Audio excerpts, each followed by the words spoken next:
Okay, I was halfway through today's video and I had some company. So I'm going to start this over.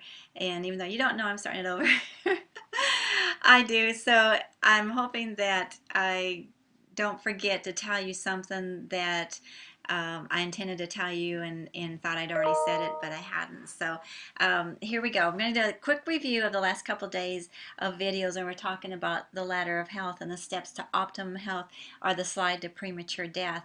And we talked about the neutral zone, where this is where a lot of people are, and if they don't do something, they very quickly start sliding down this slide of disease. And this is where you just feel, you don't feel great, but you don't feel bad either. It's just sort of a blah blah type area to be. But the thing is if we don't do something, we are going to go down this slide. And then we've got the steps, and we talked about awareness and knowledge and having that can-do attitude and that vision of what you can that you can reach, and the fact that you can change your health for the better. Then we talked about the symptoms and how that leads to diseases and how that leads to more serious diseases and how that leads to premature death. When we talked about the slide and how the reason it's a slide is because it's so easy to go down this slide. You don't have to make changes. You can just go out and buy the convenience foods, and you can sit on the couch and watch your favorite TV programs hour after hour. And life is easy, but it comes at a very, very high cost, and that is that your quality of life goes down, your increase in doctor bills and your loss of time at work and stuff put a huge financial strain on you if you fall into this slide.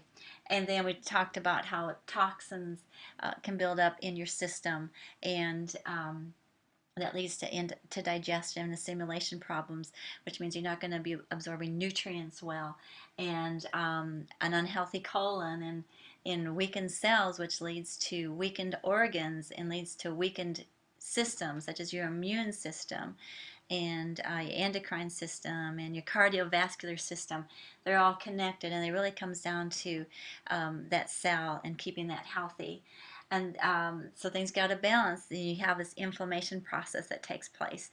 Huge, huge cause of heart disease, diabetes, arthritis, and that type of thing. And then how chronic stress can weaken our bodies and tear us apart and make us age earlier than we would like to. So today I'm going to talk about the last 5 steps on our ladder of health, and talk about healthy weight, restful sleep, diet, exercise, and supplementation. So I'm going to start with our healthy weight, and I believe I said that in an earlier video, where our 1 in 6 cancer deaths could be avoided if people simply had a healthy weight. And I think that's a pretty stunning statistics. And because I don't have to tell you all about our obesity problem in this country, and it's actually become worldwide. But we have a huge, huge problem in there, and it is creating a huge, huge strain on our health care, or I call it actually disease care system, because we don't go to the doctors when we're healthy. We go when we're sick.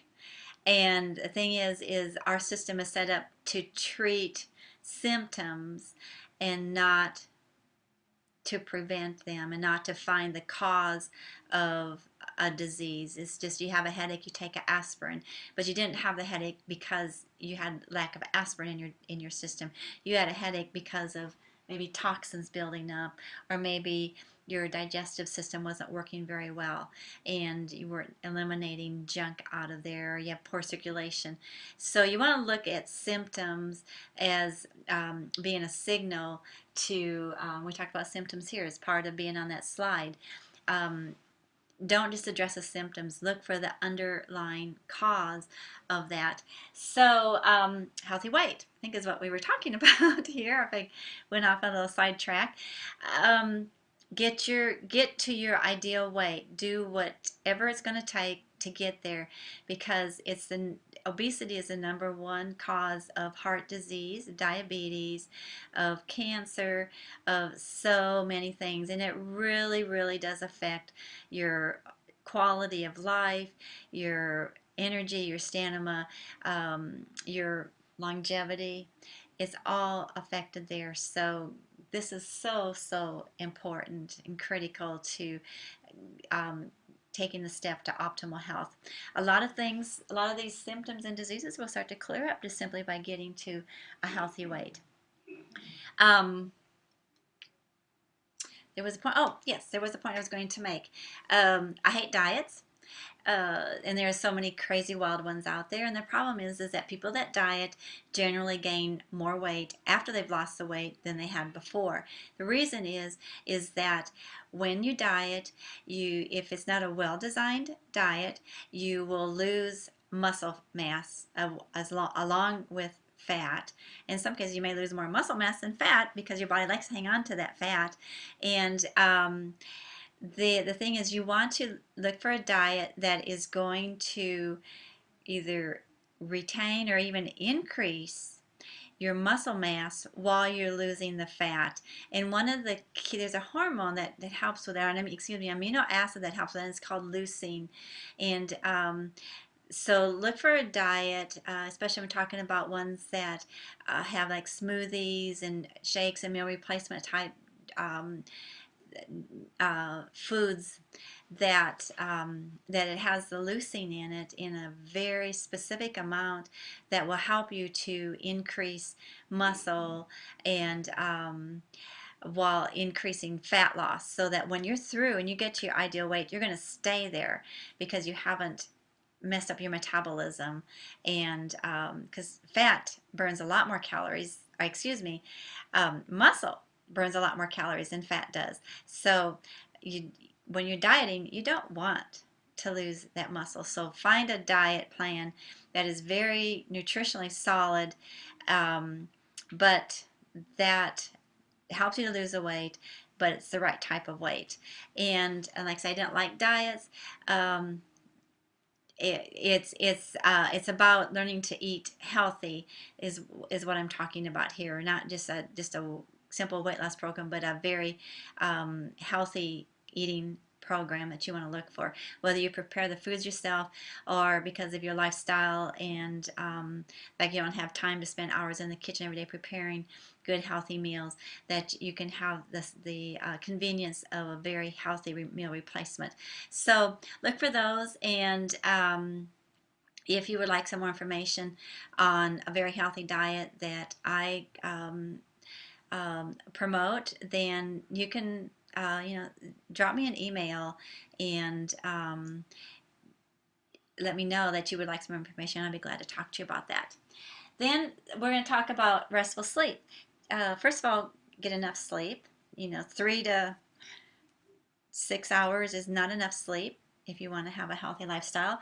You need to get a minimum of 6 or 7 hours of sleep, maybe a little bit more. It depends on you and on your body itself. If you're going through some serious health recovery issues, you may require more sleep. This is when your body repairs itself. It's when it cleans house. It's when it gets ready for the next day of living. And so if you don't give it enough sleep, it's not going to get that job done, and it just gets behind further and further the more you lack sleep. So develop a good, healthy nighttime rituals that will help you to go into that deep sleep, and include exercise in there. Don't eat too close to when you go to bedtime. Turn off your computer, stay off Facebook, those type of things that's going to stimulate your mind. Turn off TV. I have not done this yet, but I have heard that it's really better to never have a television in your bedroom. That even if the TV is off, I've heard that it just creates a little hum or something that we're just not aware of, that it's just better to not even have the TV in there. So just something to think about as an option. Make sure your room is quiet, your bed's comfortable, and all those types of things as well. Avoid alcohol and obviously caffeine before you go to sleep. So, but make that commitment to get enough sleep every night. Have that set bedtime and that set time for waking up, and then stick with it even on the weekends. If you regularly get up at 6 o'clock Monday through Friday, get up at 6 o'clock on Saturday and Sunday and keep your body in sync with how you're operating there. Then the last three I think are very essential, and we're going to talk a little bit more about those in another video, because I think these are key to if you can focus on these, and we're going to talk about setting goal zones for following these, that will help with all the rest of this, and that's your diet, your exercise, and your supplementation. So I'm going to end the video here today and come back tomorrow and talk a little bit more about diet, exercise, and supplementation.